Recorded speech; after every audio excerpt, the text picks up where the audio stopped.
Hello, beautiful moms and entrepreneurs.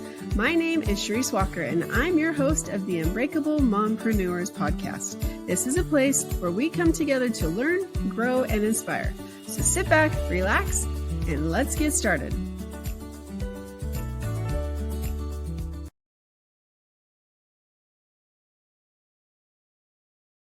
Hello, Unbreakable Mompreneurs. Have you ever thought about starting up your own course or becoming a coach or doing something like that? And you're like, where do I start? I don't know how. Or you've tried and it hasn't worked. Well, today's your day because we have Catrina Mitchum and she helps with course creation. So without further ado, Catrina, why don't you introduce yourself to our audience?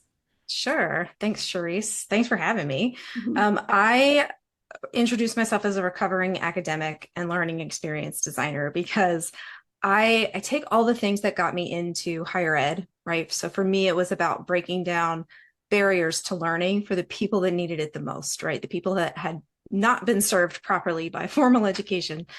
So I take all those things and now I bring it to the online business world because I went to get out of higher education and I took a course and it was terrible. And the more people I talked to, the more I heard everybody had that experience. Everybody had bought a course that was miserable, that they didn't finish, that they regretted buying. And as a business owner, that's not a good thing, right? You want people to be successful in your courses, but there's a lot of misinformation about what a course is in the online business world. Oh, amen. Because I mean, you're speaking to someone who used to run colleges and open colleges and taught forever. And I used to think that that was the only way. We talked right before this, university was the only way. And then I started teaching the proprietary education, and then that industry was almost obliterated. And so now you see this mentorship. And I see courses that are anywhere from $7 to you name it, right? And I've spent as much as 25,000 multiple times on courses. And my 25,000, some of them were horrible. Like some phenomenal. She should have charged $1 million and still it wouldn't be enough because of all the stuff that she offers. But then you have these other ones that didn't even have, like they had this one worksheet for a 30-day plan, and you're supposed to go through that.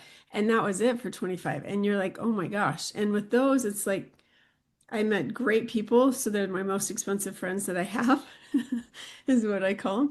But the course, it was non-existent, and it was just horrible. And so I actually, when I've started, because I've started coaching as well, that I was so petrified, and I was scared to launch because I didn't want to have the reputation of these wretched $100,000 programs. And yet the $7 people don't finish because there's no skin in the game. It's not a lot. Mm-hmm. So what is your advice to somebody that's planning to become a coach? If you're planning to become a coach and you want to have something group, right? Because not everybody that does coaching does group things, but if you are looking to do something groupish, I always recommend starting one with validating the idea first, right? I think that's something we don't talk about a lot because I talk to a lot of folks who are really invested in creating this course, but they never actually found out if somebody was willing to buy it, right? And so that's kind of like the other problem that people have. So validating it, but also starting with goals, like create goals for the course, concrete ones. And you could even use SMART goals, right, as a framework to say, okay, well, what are they going to be able to do when they're done? And then from those goals, work backwards for the steps. So right before they reach that goal, what is the thing that they've done? Right. Oh, I love that. So what's the step right before they reach that goal? And then what's the step that they do right before that? And then after you work through steps, start thinking about the actual activities. And this is how you create something that is action-based, right? Adults learning online don't want your fluff, right? They don't want like hours of video of you talking about how you went through this and how you went through that. They want to know what to do to be able to reach the goals that they came to you for. Mm-hmm. People sign up for any learning experience, whether that's university, community college, a course they bought off the internet, because they want to change something. And if you're not going to help them get that change, then they're going to, like, they're not going to give you good referrals. They're not going to come back and buy other things from you. They're not going to give you testimonials. Worst case, they ask for a refund, which is expensive. There's fees associated with asking for refunds. And so really focusing on the doing before you start with, well, what do I want them to know? What you want them to know should always support the actions that you want them to take. I love that because, yes, I'm just going to say amen to that at all, because it really, you have to find their pain point. And I knew this coach, actually, I paid him as well, and they haven't even created the course yet. So they sold, and let me tell you, I mean, imagine 5,000 people packed into this room. They sold, I would say, probably 80% of that room, a $25,000 program, right? Wow. Program didn't exist. So they spent, after this convention, they spent the next 30 days creating the course, and they were just, what is that Catch Me If You Can guy that he was able to teach at BYU where I grew up? Where I went, but he taught, and they're like, how did you do it? He goes, I just was a chapter ahead. And the same thing with Yeah. the course. Don't spend all your time creating the course and then launching, because if you create the course and it's something nobody wants, how much time have you wasted? So I love to Exactly. talk about that you have to make sure people want it first. And there's one that I'm doing right now that I'm going through it with her. And so obviously I'm not really charging her much, like Hill. If you want Yeah. real estate, let me know. But I'm just going through it with her, and I said, look, it's a flagship. And so I really just want to make sure it works, but I'm going to make sure that you get your money back, and I will stay with you till the very end. And so it's those type of things that, would you agree, like in the beginning, maybe trying it out for a little bit first to see if it's Oh, even, absolutely. I highly recommend doing a beta test. No yeah. matter how confident you are in in what how well what you think you've done is going to do and get results, always run a beta test, because when you price something and definitely charge for it, don't do it for free, because like you said, skin in the game, right? Just steep discount is also good. But when you give that steep discount, they're more likely to give you feedback. And the feedback is gold in terms of what's going to make it something that other people can also complete. And so there's less for you to do the next round, right? Some of those things, I don't believe in true evergreen, but some of those things can be like videos that you don't record again and that you don't revisit again for maybe another couple years, depending on what it is. But that feedback is super valuable. Yeah. And always run a beta test. And they'll show up if they paid for it. So Yeah. I know a lot of people, they said, well, I taught, I think it was 10 or 15 people for free just to make sure it works. And they got to show up. And if they pay you something, first of all, you're covering your time, maybe not all of it. Yeah. But they will show up and they'll finish because there's something better for them. Yeah. And they feel valued. And sometimes you will get folks, like I'm one of them, right? Like I will do something that is free and I am there till the end. That's just like my personality and what I do. And so there are people that will do that. But the thing that you haven't validated when you do a beta test for free is whether or not people will actually pay for it. And that is often like the critical piece when someone doesn't charge for their beta and they turn around and try to sell it the next time, and then the launch, or however it is, the door opening, whatever they're calling it, flops. That's often the case. It's because they didn't actually validate whether or not someone would pay money for the change that they're offering. Have you ever had one where they charge, whatever? Like I had one ridiculous amount, but he offered, if you do these things, then I will give you your check back. Have you ever heard of that with people? I have heard of that. And the few people that I know that have done that, it worked well. And I've known folks that did that both as the course creator, but also as a student in a program like that. But I feel like you also have to be very careful, and it depends on what it is you're teaching, whether or not, that model is useful, because you can guarantee some results, right? You can guarantee that they'll reach the goal, but that goal is also going to be slightly different for different people. depending on how they come to you, right? Yeah, So, no, it's true. All right. So, I love how you talked about how you start it. How do you fix it if it's not working right? And how do you dissect it to see where the broken cog is? You yeah. I I have a freebie for that, but I typically look for three things. I look to see if it's clear, if it's completable, and if it's accessible.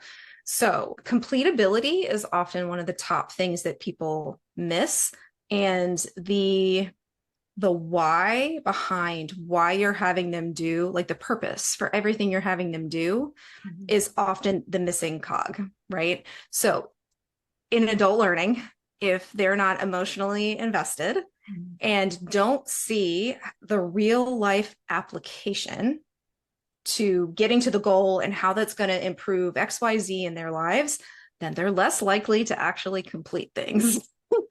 Right? I mean, a lot of it is emotional investment, but it is also about making those clear connections, because otherwise it's going to feel like busy work. Like, I'm sure everybody that's listening has had experience with something that felt like busy work. And a good chunk of that time, it's because you didn't know the reason why you were being asked to do the thing, right? Adults are typically logical.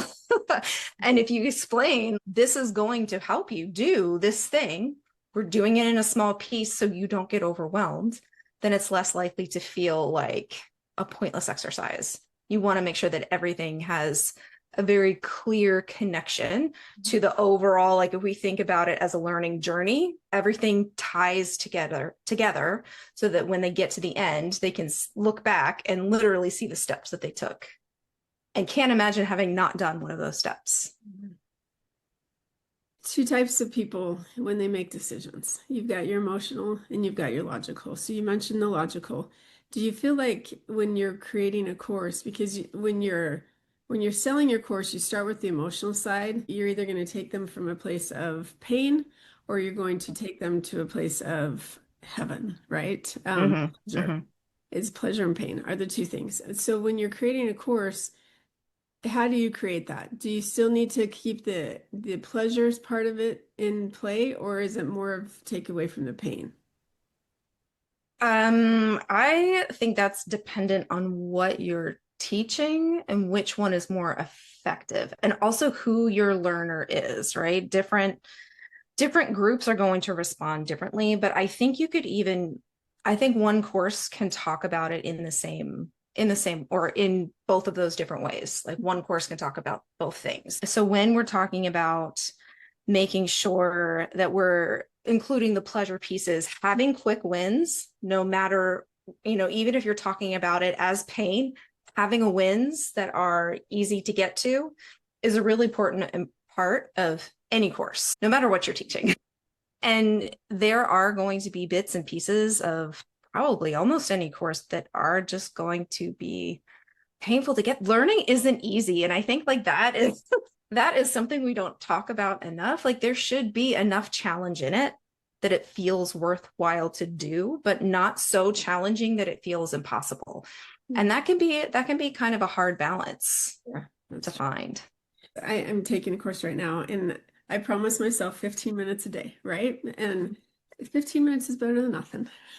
Yeah. It needs to be more. But I just looked at it today. There's a new module, and there's 43 episodes, and each one is between 15 and 25 minutes per episode. And I'm thinking, okay, that's a lot. And I mean, there's 163 total, but in this specific module, there's 43. And if I'm only taking 15 minutes every single day, I am never going to, it's going to be a long time to get through. And I'm like, okay. But my point is, like, it's a lot and it can feel overwhelming. And so me as a student is like, oh my gosh, I only have 15 minutes to give a day.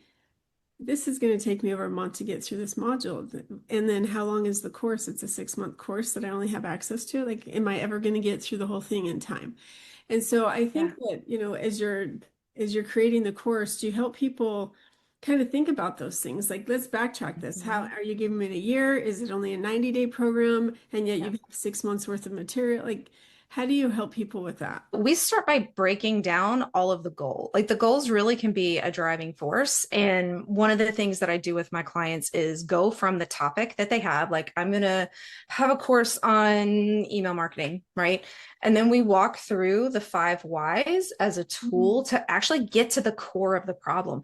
And sometimes there's more than one core of the problem. Yeah. And sometimes that means it should be multiple courses. Or it's something that if they want to have something bigger where it's all part of the same course, then they should have access for a year or more, or like lifetime access is a thing that people do. But if you're going to do something like that, you want to make sure that there is enough support for when they get stuck. Like for your, in your case, so I'm going to go back to your 15 minutes a day, 40, that made my eye twitch. So even if you watched all of those videos on 2 times speed, which I highly recommend, that's still going to take you a fast. That's true. I think most people can't watch mine. I'm like 100 because Zoom will now give you how fast you talk, and I talk too fast. And so I apologize to everyone listening. But when you are looking at something like that or designing something like that, you should have if you need to skip. Like if you need to skip something this week, I love that. like have pathways through the course for the person who only has this much time, who's taking care of kids and taking care of parents and taking care of whatever. You should have levels of this is the bare minimum. You want to go extra? This is your next step to go extra. You are all 100% committed to this because it's a good time in your life to do this for 10 hours a week, then this is your path. I also am a firm believer in pathways back, right? Especially if it's a bigger program, having a method for if they fall off, right? So you're doing your 15 minutes a week, but like the whole house comes down with a stomach bug next week. I'm going to bet that you will not be doing any minutes of any day next week. And so having, contingency plans for the fact that you're teaching adulting adults, like they have lives, and those lives are and should be more important than your course. Sometimes it's easy to forget that it's not actually about you, that it's about the people that you're trying to help. I just love that you do this because I'm serious. I have probably bought, I'm not even going to admit on camera how many courses, and some I get through, and others like I buy for my kids. And hey, kids, instead of you playing all these video games, you want to learn how to do videos? Let's talk about that. Because they're like, can we do a YouTube channel? And so it's like, well, here's how I just bought you the stuff. So let's go through it. And I can't tell you how many, like one course I bought for my husband, I won't even tell you how much. It was ridiculous how much it was. And he never even opened it. And I mean, we're talking tens of thousands of dollars. I'm like, I don't have time for this. You have to, I promise. And so I love that you're teaching this because how many courses, there's some really good ones out there and there's some really horrible ones. And I see a lot of courses on, like you talk about email marketing or how to do video, or how to do this. There are very few people that I've seen that talk about the course creation and that component of it. Yeah. So, yeah, of course. I mean, I feel like this is, I spent all that time as an instructional designer and getting all those certifications and studying to learn how adults learn online. And my dissertation was on retention in online writing classes. And so it really has just, of course I ended up here. There's less red tape in the online business world. And I feel like that lets us be more creative in how everything doesn't have to be a video followed by maybe a short activity or hours worth of video content. Like audio courses are a thing. If you don't have to show them, then don't make it a video. That's a good point. I do the course I'm taking. He has this, you can download it for your MP3 or whatever.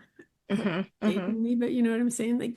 So he does, because nothing's necessary on video for this class. It's killing me. So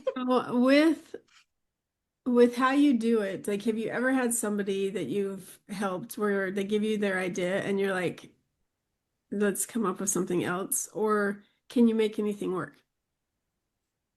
So far, I've been able to make anything work, but if my gut says, ooh, maybe not, then I usually will ask, how many people did you ask if they would buy a course on XYZ? Like before we even get into, like I have everybody make a course map, right? And before we even get into what are the goals and what's the core problem, let's make sure that this is a topic that people are interested in, because validating early and often and targeted, right? Like a lot of the market research out there is I don't need to know the name of your dog. I don't need to know how many kids you have. I need to know if you're a caregiver, Mhm. of anybody. Like that tells me how much time you have, and Yeah. I can design based on that. But if they haven't asked enough people that are not friends and family if they will buy it, then that's a step that I make them go do. And then sometimes we do have to tweak things. I haven't ever had to like toss something out completely, Okay. but tweaking sometimes has to happen.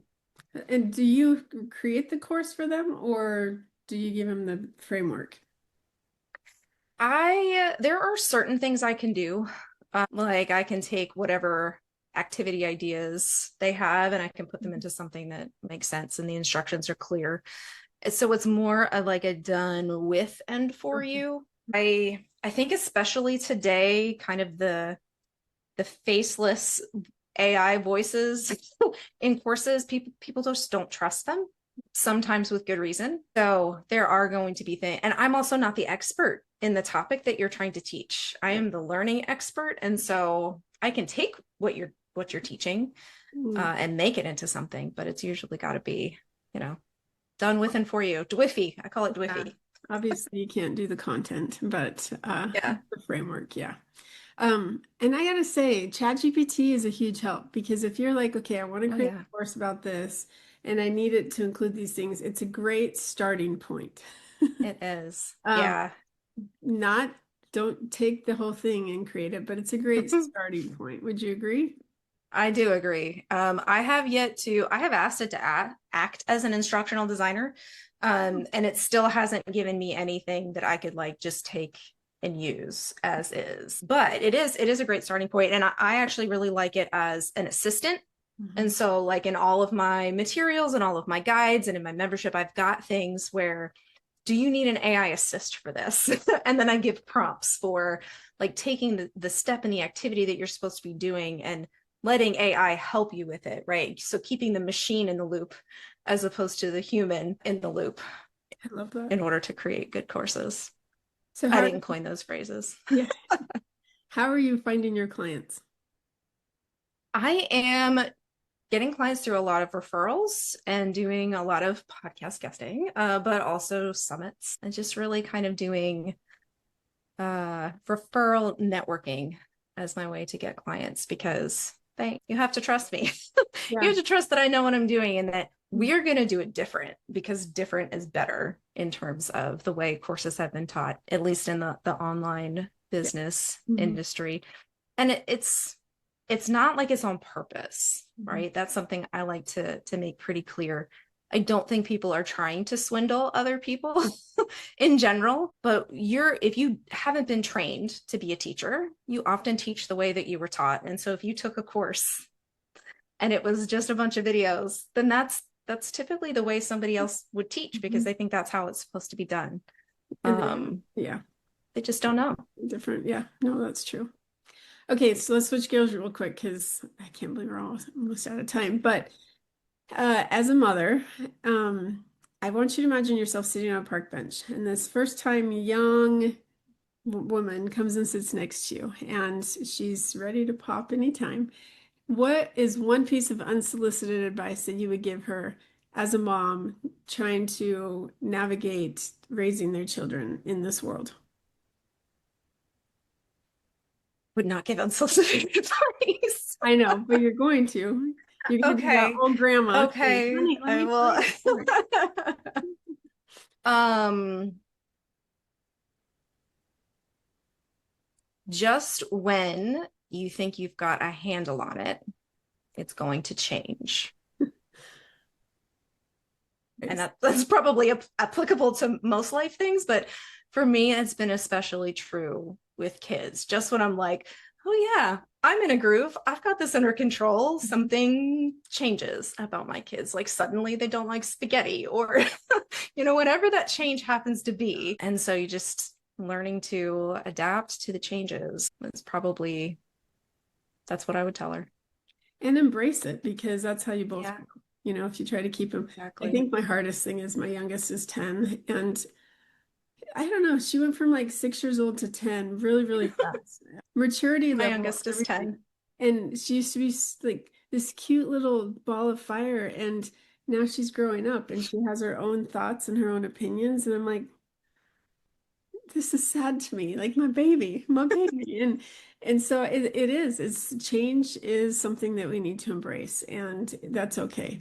So Yeah. And I think if we're embracing it, it also means we're paying attention to it. Because like you said, it can go like that. And everybody says it can go like that. But it does. if you are paying attention and embracing the changes, it means that you're there for them. Right. And that's something that you can hold on to even when you still feel like, well, that 4 years went like that, but you're there and feeling the changes. And so you were there for them, even if it did go really fast.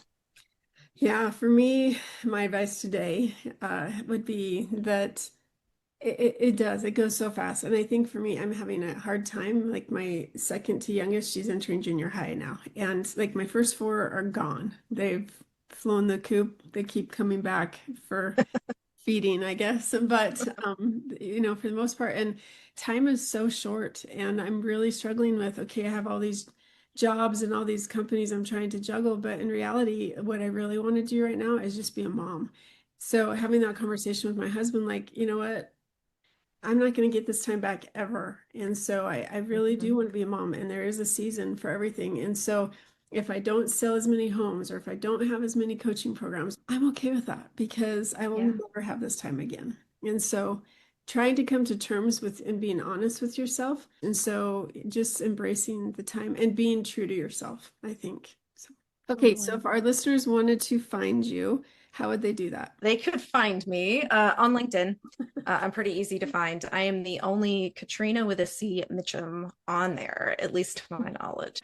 Unbreakable Moms, writing a course and becoming a coach can be very, very fun and rewarding to you, but there is a way that you can do it. And Catrina really has a way. And so I highly recommend that you reach out to her and see what she has to offer, so that you can be successful and you don't spend all this time before the launch only for the launch to peter out and not work.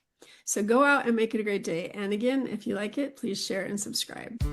Beautiful moms, remember, you are unbreakable. Keep illuminating the world with your strength, pursuing your dreams, and reveling in the splendor of motherhood. This is Charisse Walker, bidding you farewell for now. Stay tuned for more empowering conversations on the next episode of the Unbreakable Mompreneurs podcast. Until then, keep shining bright. Signing off with love, Charisse Walker.